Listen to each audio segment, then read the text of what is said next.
Aliagas. David Doucan, votre invité, le ministre de la Transition écologique et solidaire. François de Rugy, bonjour. Bonjour François de Rugy.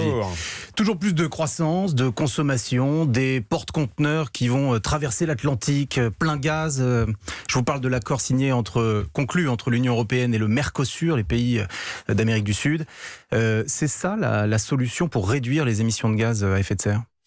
Non, ce n'est pas la solution. La solution, elle est dans les engagements conjoints de tous les pays. Et le fait que le Brésil s'engage à respecter l'accord de Paris, alors que son président, M. Bolsonaro, qui est entré en fonction au début de l'année, voulait en sortir, ça c'est quelque chose de positif.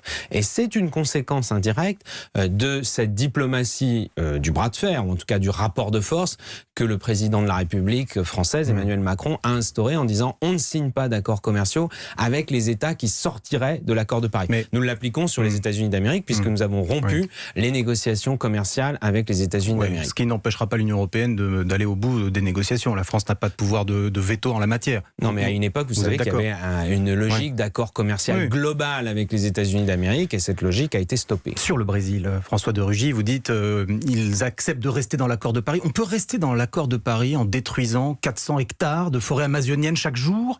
C'est ce que fait Jair Bolsonaro. En matière de lutte contre les émissions de CO2, la forêt amazonienne est indispensable. Il s'agit évidemment de rappeler tous les pays, dont le Brésil, à leurs obligations. Quand on signe l'accord de Paris, c'est pas simplement le signer, c'est mettre en œuvre une politique qui permet d'atteindre les objectifs de réduction des émissions de gaz à effet de serre et de protection de la forêt amazonienne. D'ailleurs, vous savez que nous, en France, nous avons un morceau de la forêt amazonienne en Guyane. Nous la protégeons. Nous sacrifions un certain nombre, d'ailleurs, de projets économiques, comme le projet Montagne d'Or, pour protéger la forêt amazonienne. Eh bien, le Brésil doit aussi protéger la forêt amazonienne. Mais il s'est engagé, Jair Bolsonaro, à arrêter la déforestation. Ça fait partie du bras de fer. C'est pas fait. Et c'est pour ça que l'accord commercial qui a été signé avec l'Union européenne, pour moi, il n'est pas ratifié. Voilà. Et il ne sera ratifié que si le Brésil respecte ses engagements. Et par ailleurs, vous le savez, nous allons le décortiquer, cet accord. Et quand je dis nous allons le décortiquer, nous les ministères les plus concernés, moi le ministre de l'écologie, mais aussi le ministre de l'agriculture, par ailleurs aussi les parlementaires français et européens. Car je rappelle que cet accord ne peut entrer en vigueur que s'il est ratifié par le Parlement européen. Eh bien nous avons des députés européens exigeants sur le sujet. Tous les parlements nationaux et le Parlement européen. Mais en premier rang, le Parlement européen. Et c'est ce qu'a dit Pascal Canfin, pourtant élu il y a quelques semaines. Et sur la liste La président de la Commission environnement au Parlement européen et qui aura donc à décortiquer lui aussi cet accord. C'est un engagement que vous prenez ce matin. Pas de ratification si vous constatez que le Brésil, par exemple, continue la déforestation ? Évidemment. Vous y engagez ? Nous seulement nous y engageons, mais quand je vous dis nous allons le décortiquer, ça veut dire que tel qu'il a été négocié par la Commission européenne, qui en plus est en fin de mandat, donc il y a un problème de forme aussi, ça moi je le dis clairement, une Commission européenne en toute fin de mandat qui fait cet accord, et bien évidemment la nouvelle Commission européenne et surtout la nouvelle majorité au Parlement européen aura à décortiquer cet accord avant de le ratifier. On vous a entendu. Yannick Jadot, le leader d'Europe Écologie Les Verts, vous accuse le gouvernement, pour être plus précis, je le cite, d'être à la fois duplice et indigne sur la question de la lutte contre le réchauffement climatique. Duplice et indigne, que lui répondez-vous ? On avait pensé que M. Jadot avait pris le sens des responsabilités après son score important aux élections. Quand on réunit 13,5% des voix, on a une responsabilité particulière qui est celle d'agir. Pas simplement de parler, pas simplement de dénoncer, de protester, de s'opposer, de contester, celle d'agir.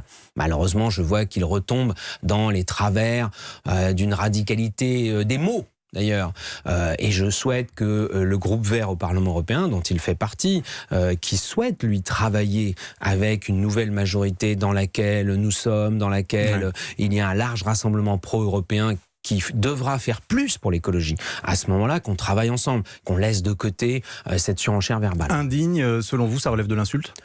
Bon, en tout cas, ça n'a aucun sens. Ça n'a aucun sens. Ce qu'on puisse dire, vous n'allez pas assez vite dans tel secteur, il faudrait être plus contraignant. Mais disons-le à ce moment-là concrètement, et disons-le aux Français ou aux Européens. Si on dit demain, il faut interdire les voitures à essence ou diesel dans toutes les grandes villes et il faut passer à l'électrique ou à l'hybride, il faut le dire concrètement. Il ne faut pas se contenter de dire « Ah, on ne fait pas assez pour le climat, il faudrait faire plus ». Ça, ce sont des déclarations d'intention qui n'ont aucun effet concret. Je pense que le parti de Yannick Jadot a des propositions, mais parlons-en. Allons sur le fond des sujets, parce qu'il y a cette notion de duplicité. En fait, vous êtes en permanence soupçonné d'un double langage, et il y a un texte, le vôtre, qui a été adopté vendredi concernant ce qu'on appelle les passoires thermiques. Oui. J'explique. Une loi énergie. Une loi énergie à l'intérieur de laquelle il y a le sujet des passoires thermiques. Il faut expliquer à nos auditeurs. Alors qu'il n'y était pas au départ, c'est une volonté des députés de la majorité d'introduire des dispositions pour l'efficacité énergétique des logements. Attendez, vous allez répondre, mais il faut que nos auditeurs sachent de quoi nous parlons. Il s'agit de logements mal isolés et qui consomment énormément d'énergie. C'est au-delà de 350 kWh par mètre carré. Et donc, ça génère énormément de CO2, ces logements-là, ce qu'on appelle les passoires thermiques. Et le président, très lourd en plus. François de Rugy, le président de la République, alors qu'il était candidat en 2017, avait promis que ces passoires thermiques seraient interdites à la location d'ici 2025. Votre texte ne va pas du tout en ce sens, puisqu'il n'y a aucune sanction pour les propriétaires afin qu'ils fassent des travaux de rénovation avant 2028. Comment pouvez-vous expliquer aux Français que vous luttez réellement contre le réchauffement climatique ? Vous savez, il y a deux approches. Soit on se fixe une mesure d'interdiction, par exemple, d'ici 10 ans, une dizaine d'années, et on dit jusque-là, chacun se débrouille, puis rendez-vous en 2025. Et puis si en 2025 on se rend compte que l'objectif n'a pas été atteint, vous savez ce qui se passe en général. On donne un délai supplémentaire. C'est ce qui est fait par exemple sur l'accessibilité des bâtiments pour les personnes handicapées. Ou sur la réduction du nucléaire. Et donc, moi je préfère, et ça a été aussi la volonté des députés de la majorité, de dire voilà ce que l'on fait maintenant. Et il y aura en effet une mesure, en quelque sorte un peu de voiture-balai, dans un délai raisonnable, qui est de l'ordre d'une dizaine d'années, qui là dira de façon contraignante, parce qu'il faudra assumer une part de contrainte sur ce qu'on a appelé l'obligation de rénovation. Plutôt 2028. Que de créer une interdiction sans moyens et sans aucun plan d'action d'ici 2025 ou 2028, on a préféré dire il y a une obligation de rénovation. Cette obligation de rénovation est inscrite dans la loi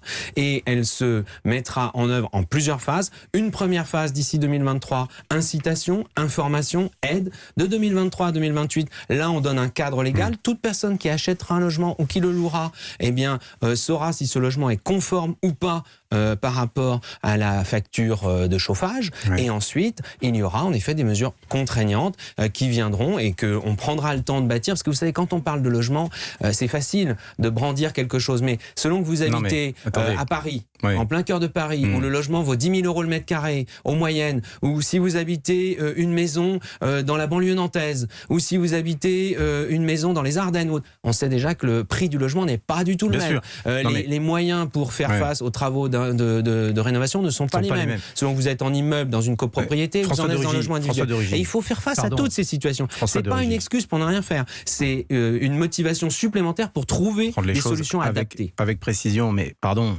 promesse non tenue. C'est pas grave ? C'est pas grave ? Le candidat Macron a été très clair. Il y avait en effet cette idée qui avait été inscrite au programme. Moi d'ailleurs, je ne pense pas qu'elle soit définitivement abandonnée. À un moment donné, il faudra donner des droits nouveaux aux locataires. Nous en donnons déjà en leur donnant l'information. Tout, c'est totalement nouveau. Toute personne qui louera un logement aura l'information sur la facture de chauffage, sur l'annonce. Pareil pour quelqu'un qui achètera. Et puis ensuite, d'avoir un droit vis-à-vis du propriétaire à exiger la réalisation de l'obligation. Nous n'avons plus beaucoup de temps et je vous demande de répondre très brièvement si vous le pouvez. Regrettez-vous votre réaction après l'évacuation, disons musclée, des militants écologistes vendredi dernier sur le pont Sully à Paris? Vous avez dit le temps n'est plus aux manifestations. Vous avez justifié ou semblé justifier l'usage des gaz lacrymogènes alors que le ministre de l'Intérieur lui-même a demandé une enquête qui a depuis été confiée à l'IGPN. Mais la preuve que nous fonctionnons dans un état de droit, un état républicain, où en effet même quand les forces de l'ordre interviennent légitimement, on fait une enquête. C'est tout à fait normal, c'est le bon fonctionnement de notre état. Moi ce que je regrette surtout, c'est qu'on en arrive à ces crispations, à ces conflits, alors que on pourrait marcher main dans la main. Même, je veux dire, c'est des militants assez radicaux sur le climat. Bon, ils sont pour des mesures très fortes, très rapides. C'est leur droit. Et moi, je suis pour quelque chose de plus progressif, de plus acceptable par les Français. Mais ils pourraient aller voir des gens, aller voir des automobilistes en leur disant voilà, vous pourriez changer de voiture, vous pourriez passer à la voiture électrique, vous pourriez passer à la voiture hybride, vous pensez que c'est trop cher? Non, on va vous faire la démonstration. Je pense que ce serait plus utile que d'aller bloquer un pont une demi-journée. François de Rugy, le ministre de la Transition écologique, merci à vous d'avoir été mon invité ce matin.